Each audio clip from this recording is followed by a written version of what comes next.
Oh my God, a 1990 C2964 manual on Bring a Trailer? Everybody wants this car. Or do they? We're going to find out right now.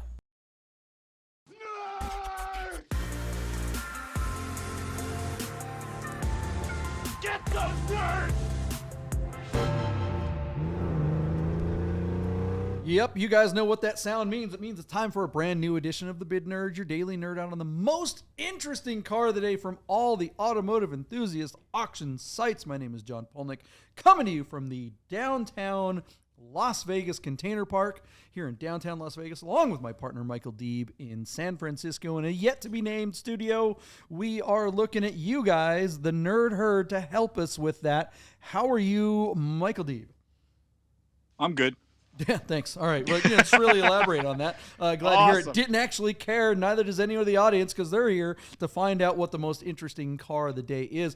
Deep, if you guys are new to the show, maybe you discovered the Bid Nerds on one of the many, many platforms that we are now being hosted. We are on Spotify. We are on Amazon. We are on Apple Podcasts. We are in all the places that podcasts go. So a lot of new members of the Nerd Herd are joining us. So now you have something to say. Well, I was just gonna say we're not on the Hallmark Channel, that's for sure. Are there any podcasts on the Hallmark Channel? No, all the but places I'm that just saying, podcasts you said are. we're everywhere, but I'm like, whoa, we're not everywhere. We're not on the Hallmark Channel, that's for sure. I mean, we could get some fake snowflakes. This is the time of year when they make those movies. My wife loves them damn things. Could you and I fake cry at the end of every show? Well, we would need to. Thank you, Jesus. One of us would need, neither one of us is a rich douchebag. We're douchebags, but we're not rich douchebags. So we would need to have Rami come on here, and you're supposed to marry Rami, but then you meet me, a country boy who has nothing, and it turns out that I am a millionaire, and then fake snow. Look. When that time of year, I just just before Thanksgiving, my wife subscribes just to the Hallmark Channel. They have a package. Apparently, you can do this. You can pay. I love Rochelle. She's the best. And I come home, and it's just an endless loop of these stupid things. Right now, it's Love Boat, right? It's summertime, so it's just nothing but Love Boat. But I don't know. Whatever. Hasn't she watched them all yet? With the Love Boat or the Hallmark? Yeah. No, Love Boat's dude. The Love Boat. There's 40 seasons of that thing. I had no idea. It's oh my god. Vicky, remember Captain Steubing's daughter? Freaks me the fuck out because she looks just like my mom. Freaks me the f out. If my mom were, 15 or something like that, it's just that woman is that chick has to be related to me. Two quick things, and the show's already way off rails. One, I would love it if somebody called us rich douchebags on the comments, and you and I would remark "Did you call us rich?" Right. And then Ace Ventura goes to the party for the wealthy guy, and the guy who answers the door is wearing a formal coat with shoulder pads, and he's standing there, and he goes, "Captain Steubing." He goes, "How are the Doc and Gopher?" One of my favorite lines from that movie. He just walks right by the guy. That Gopher guy became a senator. How the heck did that happen? Maybe we'll be senators one day. All right, if you're new to this channel and you're like, what exactly are these two yahoos talking about? You're into enthusiast cars. Yeah. You're hanging out. You're always looking at Bring a Trailer and Cars and Bids and kind of dream shopping, or maybe you're actually shopping for an enthusiast car or whatever. Yeah, good luck. You've gotten hooked on it like we are. It's a drug. What we do is we dig through all these auction platforms. We find what we think is the most interesting car of the day, and we're always right about that. And that's about the only thing that we're right about. Because what we do is we have a conversation about that car, and then we make a prediction as to what we think will be the result of that particular car's auction. And then at the end of the show, so it's important that you stick around, we actually show you what happened. We reconcile our incorrect bids, our incorrect predictions with the actual results of the auction. And you can play along. It's just like The Price is Right. You get to put your bid down in the comments below. And instead of bidding and guessing the price of a washer and dryer, you're guessing what the auction results will be for a really cool enthusiast car. And so Michael Deeb, just before we get to that, shout out to our good friends at Godden Porsche of Las Vegas. If you have a classic Porsche and you're looking for parts for it, give them a call. Let them know that the Bid Nerds sent you. because they've got the parts for your car. And then also, if you want to avoid all this auction hassle, if you're looking for a classic Porsche, give Steve a call, and he will find you the Porsche Classic you're looking for. All right, Michael Deeb, what is today's most interesting car of the day? Looks like a car that Godden Classic would actually carry. They would. I mean, if they get their hands on one, these cars are so hard to find. What we are talking about, JP, is a 1990 Porsche 911 Carrera 2 Coupe 5-speed. This car has almost no options on it, JP, but it's low miles, it's largely accident-free, and it's available out of Happy Valley, Oregon, offered on Bring a Trailer, showing just 26,000 original miles. JP, there's really not a lot to say about this car. It's just a no-nonsense C2 coupe with a stick that hasn't been turned into a resto mod by Singer or any number of wannabe singers that are in the marketplace today. It's not like they made a ton of 964s to begin with, but boy, a big chunk of the available cars in the secondary market in the United States have been turned into people's overpriced fantasies. And so to find a low mileage, unmolested example is now a bit of a damn unicorn, JP. So I thought we should take, somewhat of a deep dive into this particular car and then guess how bonkers the final price might wind up being. Now, JP, you taught me this because I didn't really know 964s when I met you flipping 6 years ago. 6 years ago. Isn't that crazy? We're old friends now. But help me out on this if I get it wrong. The distinguishing things about the early versions, the 89, 90s, and 91s versus the later versions, which are 92s, 93s, 94s of the 964 generation, first of all, are the standard 16-inch D90 wheels, the mirrors that look like they came off a G-body because they came off a G-body, and the fact that the engine is sealed with a liquid gasket and not a cork or some other synthetic material gasket like the later cars do. So like the mirrors and the wheels are the things that you can see, and then the gasket is the thing that you can't see. But those are really the big differences between the two cars. Is that fair to say, or is there one or two other things you would throw onto that list to differentiate the early versions versus the later versions of the car? No, I mean, that's it. It's the .1 and the .2 is just the gasket and some of the little trim stuff, but pretty much the same darn car, So here we have a classic 90. If it were an 89 JP, it would be all-wheel drive, right? You taught me that one too. It would be all-wheel drive, and it would have no airbag. It would have the 4-prong steering wheel. Oh, cool. See, I knew you. You're chock full of this stuff. So really cool car, not a ton of options. It's interesting, in the first paragraph on BAT, they say it has a limited slip differential, but on the parts list and on the sticker under the hood, that does not show option 220, which would be the limited slip differential. And I am 1,000% sure that these cars did not come with an LSD as standard equipment. So BAT got that wrong, and as a nerd, it's our job to point out that they effed up. But guards red, black interior, classic look. Again, not a sporty build because it doesn't have 17-inch wheels or limited slip differential. But just a looker in every way. I actually, JP, I might be in the minority here, but I actually think 911 coupes with a rear wing with a rear window wiper look cool. Not that the wiper that you really need it. I mean, obviously, if it's raining out, it could come in handy, but from a functional standpoint, it's absolutely unnecessary. But from an accessory standpoint, I just think it looks cool on the back of the car. And again, I might be in the minority, but I'm okay with that. Books and records are here. I think it's just a couple owner car. There's, on the passenger side rear fender, there's a pretty good crease. It looks like somebody might have hit the car pretty hard with like a door or something. It doesn't look like the car was in an accident, but they just touched it up and they did kind of a hack job on it. I will go out on a limb, and despite this car not being special in any way except for the mileage, I would say that this is still probably an investment grade car because of the mileage, and that sometime in the future, one of the owners of this car will probably repaint that panel and smooth out that crease that's in there. But other than that, I like this car. I would love to own this thing. And it started getting me thinking, like, man, would I be happier in a 964 than I would in my current wide body chiffon car? I bought my chiffon car thinking it would be my forever 911, but you know how that goes. I'm not even 3 months into ownership, and I'm like, ooh, 964s, coilovers, and my eyes start getting all spirally.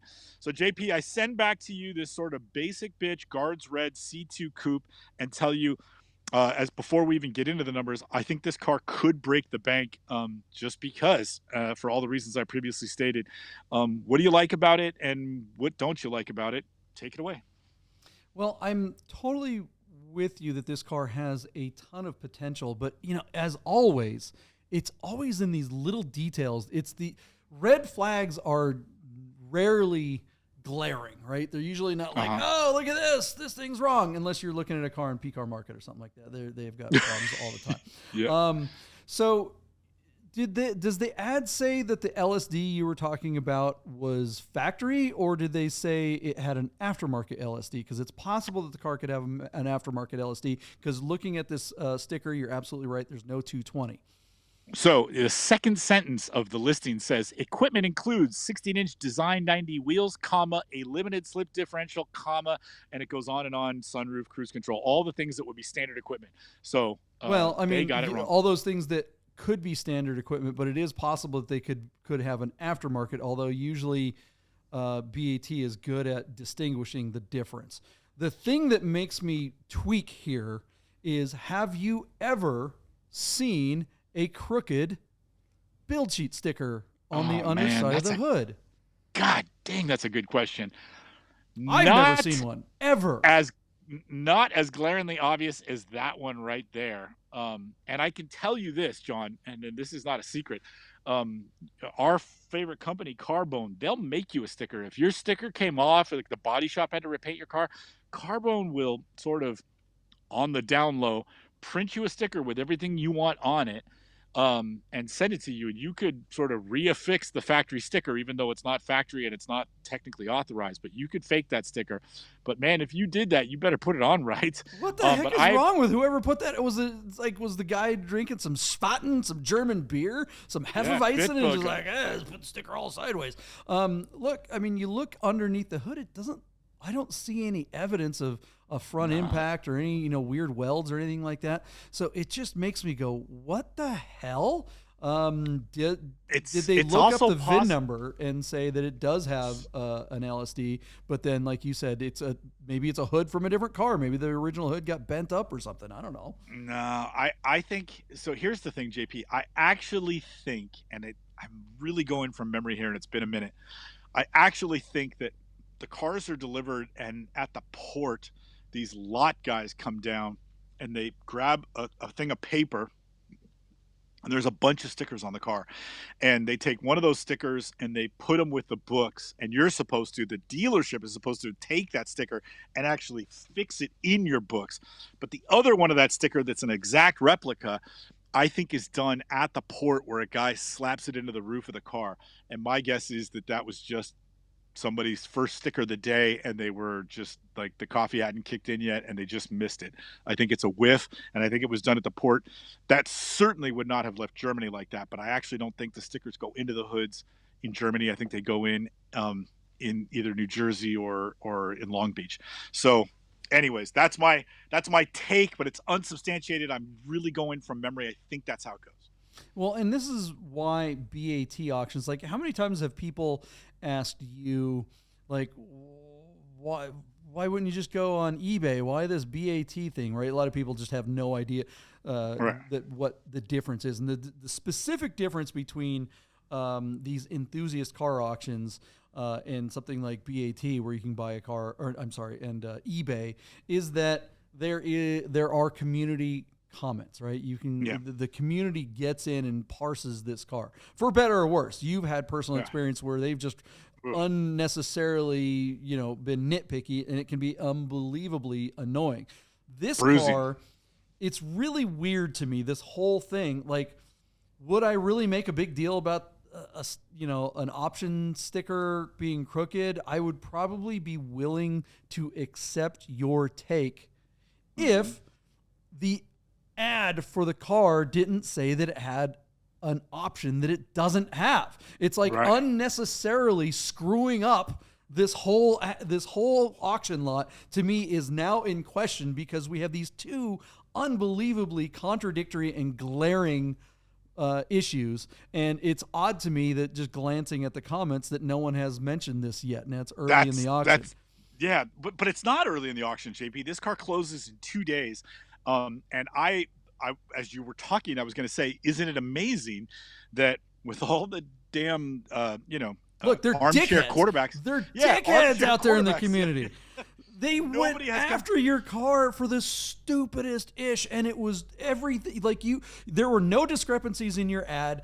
Every objection that was brought up was overcome with people Logic. with reputations and pictures and video, and here's all the things why all these stupid people were nitpicking about these dumb little things, and that yet here is an example of something that's like, what the hell? Why is no one noticing this? Hello? And it's just over their heads. Sometimes it makes me really wonder.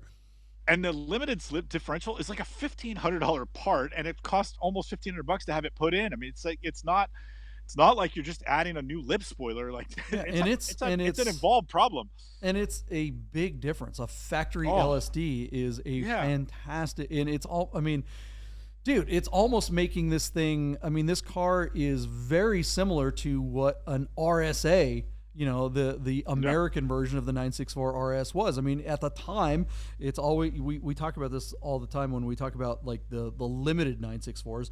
RSAs were the least expensive car in the showroom. It was the least expensive 911. They were like 60 grand because they just didn't have any options. Whereas, my car, my 964 is a convertible.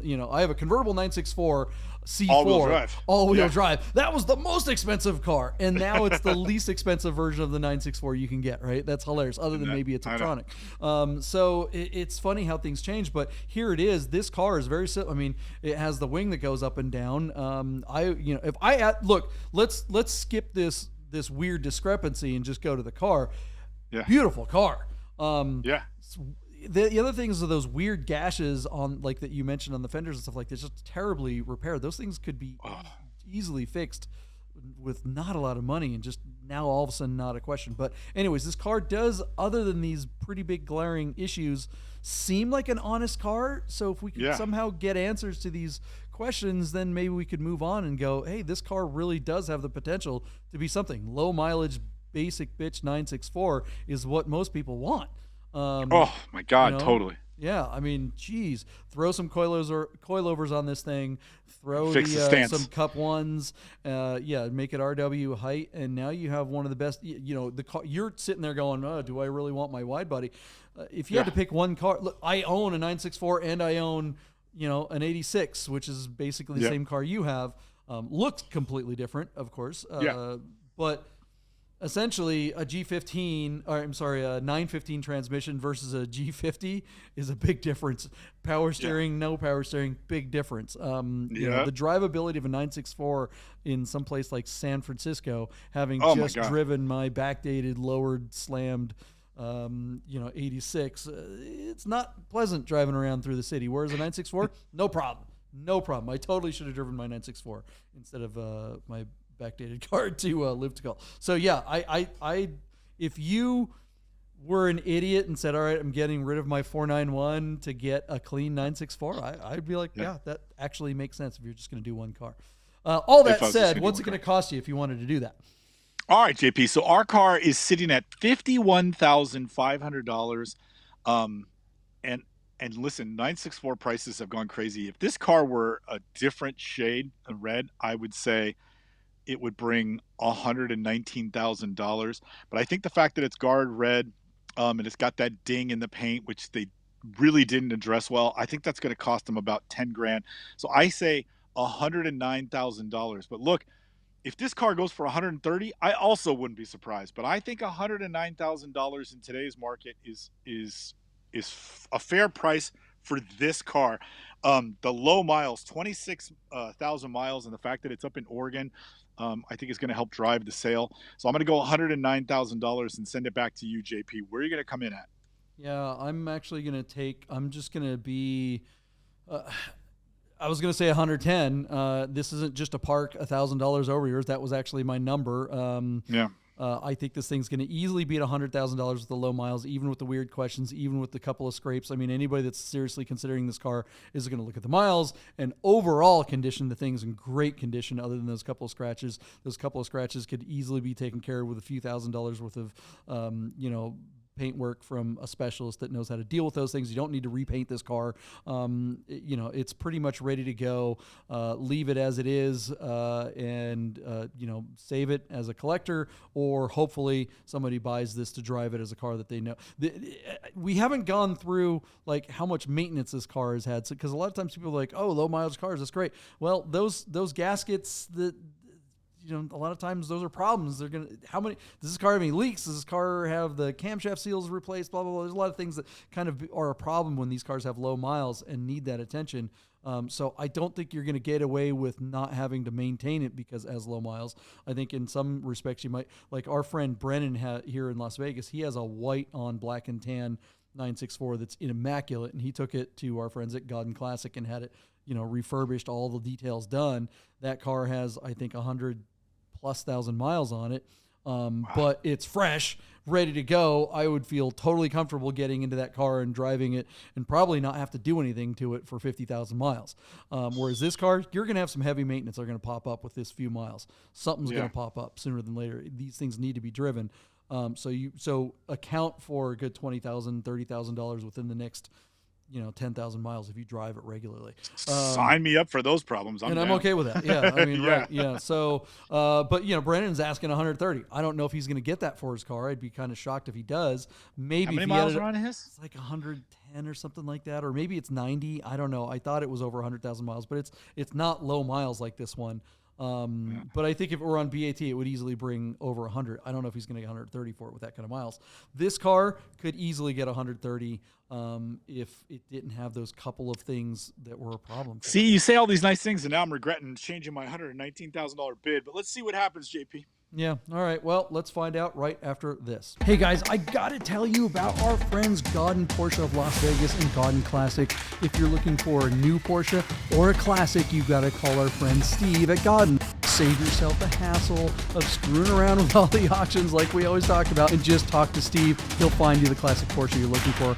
Godden Porsche of Las Vegas.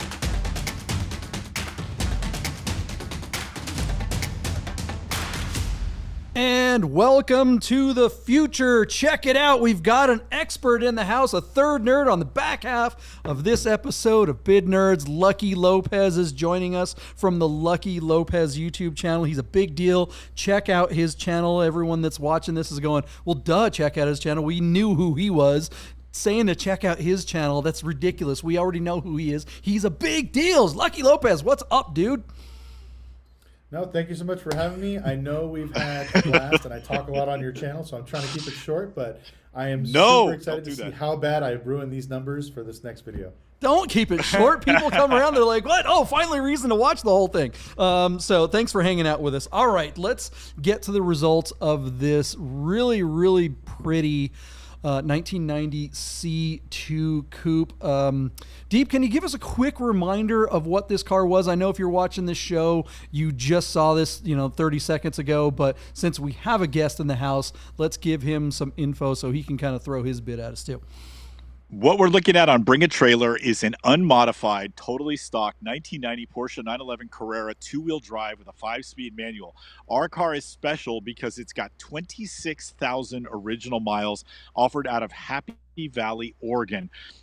Really interesting, Lucky, as you know, not just Singer, but everybody out there that wanted to make a Porsche reimagined, were grabbing 964s and chopping them up to make their version of what they think the ultimate air-cooled car would be. So the idea to find a two-wheel drive, manual transmission, low-mileage car that hasn't been either modified, wrecked, or already, modified into something completely different becomes a rare occasion. Now, our car is a little bit vanilla. There's no limited slip differential, no sport seats. It's just guards red over black interior. And it's an early version sitting on the 16-inch Design 90 wheels. Our car was sitting at, as I read this back to you, $51,000 when we looked at it 4 days before it was to close. So I guessed $109,000, and JP took the over at $110,000. Which is usually rare because JP is always the more pragmatic one and usually takes the under. So I thought I was in big trouble when he took the over. What's your quick guess on this 1990 C2 Coupe with 26,000 miles? What number would you put on a car like that today? I'd have to say 96. I'm going to lowball because the way the body looked and the damage, and then like you said, it's literally the baseline model Porsche you can get. So I'm going to say 96. I'm praying to God somebody didn't overpay that. If they did, wow. But we'll have to see. Hopefully, someone. Are you a fan of Porsche 964s? Do you know much about them? I know that you were kind of into the 80s 911s and you did a bunch of mods and stuff. I think there's a more important take there, JP. Are you saying you think this car's been hit? Because the door certainly looks like it's a slightly different color. Is that what you're looking at? What are you saying? I didn't catch that. He was talking about remember there was a couple of gashes, a couple of scrapes. The door didn't look different fender. There was just those scrapes that had bad touch-up paint. For anything over 80K, it's got to be clean. And to me, that just looks like somebody got like a base 911, whatever their last factory allocation was, and just gave it to somebody, and somebody drove it around for 26,000 miles and probably just left it in their garage. So to me, this doesn't look like a collector's item. I'm still saying 96, but like I said, if they paid over that, I'll be extremely shocked. All right, so JP, our guest host, is sniffing a Yahtzee because our car sold for $97,000 on 22 bids. You missed it by $1,000. Solid. Beating the bid nerds at their own game. Great guess, my friend. John, I think this will be my last show to the Nerd Herd. It was really nice knowing you. Lucky Lopez, good luck with your new show and your new partner. I'm out of here. You know, Lucky, the thing about Lucky is that, I mean, talk about Lucky. I mean, your name, good Lord, it's like right there in his name. You're so wrong on the take on this car, but you're so right on the number. That's what's so funny. Like 964's base model, non-done-up cars are the ones that everybody wants. The more options it has, the less people want it when it comes to air-cooled 911s. That's what's so weird about them, and particularly with the 964s, especially because so many people are taking them and modding them into either singers or backdate cars or whatever, or just cleaning them up. I think the thing about 964s particularly is that you want fewer stuff on them because everything's going to break anyway. I mean, it goes back to the thing we talked about in one of your last episodes. Is the more analog it is, the more desirable it is. Yeah. Less the Cobra R. The more, it's like everybody absolutely loves these things. So, I mean, to me, I'll be honest, I'm not a fan. I'd rather get something a little bit newer to have fun and rip it. But like this car right here, for what they got, the 97 grand, good for them. Congratulations. Yeah. Because I think in 9 months, they won't get anything close to that. Yeah. Well, despite our pragmatic guest host, I'm still surprised this car didn't bring more money. I'm shocked that a super low mile C2 manual didn't break $100,000. And the only thing I could chalk it up to is that there were no special options on this car at all.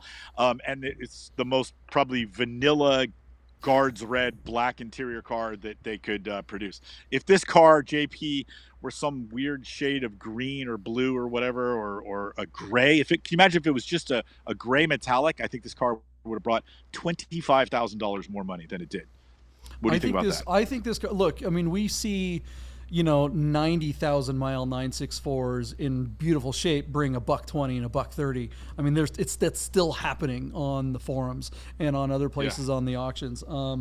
I think this car, we talked about before the break, is that you've got some dumb little problems. Those scratches, those gashes, those inch-long scratches that were touched up, had touch-up paint that looks like someone used lipstick or something like that. Spend a couple of $1,000s and get a pro. Lucky you probably know a million guys like that here in Las Vegas. There's guys all over the dealerships that go around and fix these little problems and make it look like new. You don't need to repaint the whole quarter panel. Red is a fairly easy color to match. It's not as bad as like silver or some other colors. I think with just a little bit of work, better photos, just a overall better, a better presentation of this car, a little bit of romance for this thing, and people would have come out of the woodwork. I mean, a 20-something thousand mile 964 is the bee's knees. People want that car. Yeah, that's a perfect example of $2,500 costing them $25,000. Yeah, it wouldn't have costed that much. Bravo. Get some PDR done, paint it, polish the whole thing up, get a professional photographer to do great touch-ups, do really great videos, great pictures. But like I said, he winded up just going cheap on it, thinking that the originality and the miles would actually sell it, where, like I said, he got good money for it, but to get that top dollar, especially like, I mean, if you're going through the headache of going on like Cars and Bids, bring a trailer, you got to bring your A game. Yeah. Every car on there's people out there spending thousands. Like I spent a couple $100 on photography. I know friends of mine that spent thousands, rented locations, hired dry ice cleaner detailers to go through the whole car 2 hours before it's filmed. Like just crazy stuff like that. So that's the kind of level you're competing with. So this just lets me know that the guy was just kind of fell into this. I don't think he probably was a true collector. He just somebody that had this, got one, and just ready to sell it while the market was still hot. For sure. Yeah. That is good takeaway. $2,500 cost you $25,000, man. Listen to Lucky. He knows what he's talking about. Guys, what do you think of the results of this 964? Was this thing stolen? Is that the right number? Or is the market crashing? Is that the end? Is the sky falling right now? 964s aren't worth anything anymore. Let us know in the comments below. We loved it. Michael Deeb, are you going to get in there and you're going to do some comment? Are you going to get in there and talk to the nerd herd? Yeah. I mean, why do you hate the nerd herd so much? I love the herd. He loves you the heard? Maybe Lucky will go into the comments and make fun of us. Lucky's busy. He's got real shows to do. Oh no! Well, you got to make sure you tune into one of our last videos, whatever it's when we did the pie contest. Yes. So best believe I'll be in the comments of that one. Yes. See who takes a pie in the face. Yeah, actually, that's going to be, if the way people are watching this, that's going to be a future video. So, because this is the back half. It's the problem with having time machines, man. You screw up the timeline, you wind up in this alternate universe, and you can't remember where you are. It's time-space conundrum. This show is so dumb. Yeah.